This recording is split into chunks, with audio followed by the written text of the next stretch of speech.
I was saying I love your poster in the back. That's pretty cool. How Thank do you. we get one of those? It's a way to identify this interview that it's yours because your name is right there. Awesome. Let me just start off by saying, wow, it's a great thriller, and um, I'm still thinking about it. I mean, Oh, it thank is you. just creepy as hell. Where did you get the idea for this? Well, to be honest, I had an RV. I used to, the movie's about two parents who go to an RV park and their daughter goes missing. And I had an RV. And when my daughter was 5, I took a trip from New York to LA, 30 days in a motorhome.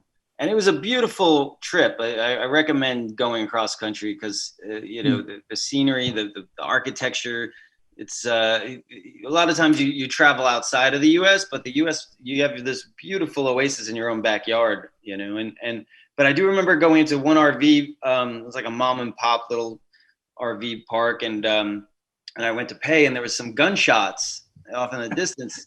And I looked up, and the guy said, "Oh, don't worry. There's a prison a couple of miles down the road. They usually do drills. If you hear 2 or 3 shots, you're fine. Anything more, come running to the front desk, though." So I Nothing more didn't know he calming was than that. messing with me or what. I didn't sleep all night because I kept thinking, well, what if somebody does escape, and what if my daughter goes missing? We'd be like looking for a needle in a haystack out here in these woods. And then that kind of sparked the idea of this film. And for me, I was more interested in the relationship between the mother and the father, and what some kind of tragedy like that would do to their relationship. Yeah, it is. Without giving anything away, I mean, I don't know how you decided on Thomas Jane and Anne Heche, but they are the perfect couple for this. Yeah. What an Yeah, I mean, incredible role. I gave it to Tom first, and he really liked it. Originally, I was gonna play the role, and so I thought when I wrote it, I would play it and just have somebody else direct. But then I directed my first feature 2 years ago, and I thought, well, this would be a great follow up. And but I didn't want to take on too much because I'm still kind of learning, and I want to be behind the camera.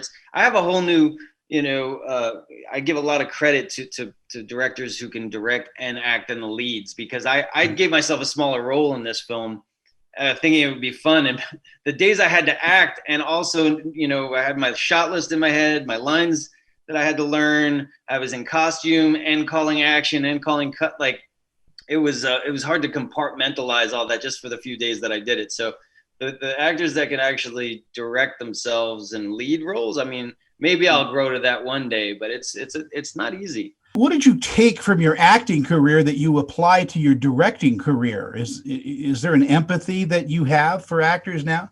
Oh, well, I've always, had such high respect for actors because it's such a vulnerable job.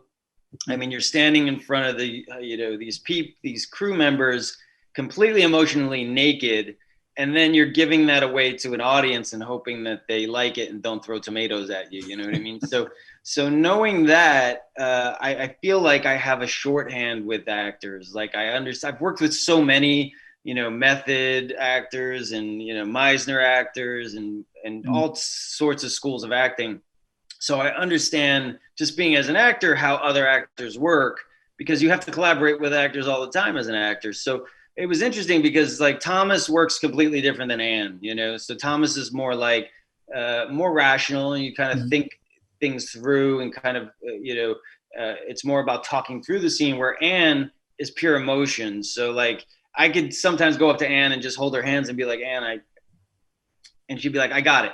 I'd be like, okay. And then I'd walk away and not even say a word. And she would understand exactly what I was talking about and what I needed her to do. And she did it. So it was a really beautiful thing to have this free communication with these actors, and to have them hopefully trust that I'm watching them, because I see, as an actor myself, I see everything that they're doing. If they look off to the side or like look down, like I know what they're doing at all times. I read their faces, and a lot of directors sometimes are more technical and they don't see the subtleties of the performances, where I see everything. So I have a bullshit meter that you can't really get past. And in some ways, that's a bad thing and a good thing. Peter, thank you so much. It's a great film, and I'm going to watch it again pretty much right after this. So, Yeah, there's some cool double entendres. Like if you watch it again, you'll pick up some other stuff. It's a fun watch. It's a fun film to watch twice. thank you again, and congratulations. Thank you so much. This celebrity interview is sponsored by.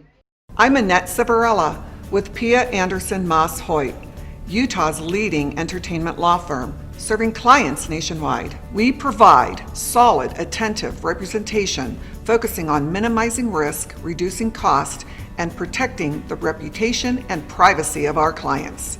Our goal is to provide you with the legal representation you need to make the right decisions and to protect you and your creative works. Call or email me for a free consultation.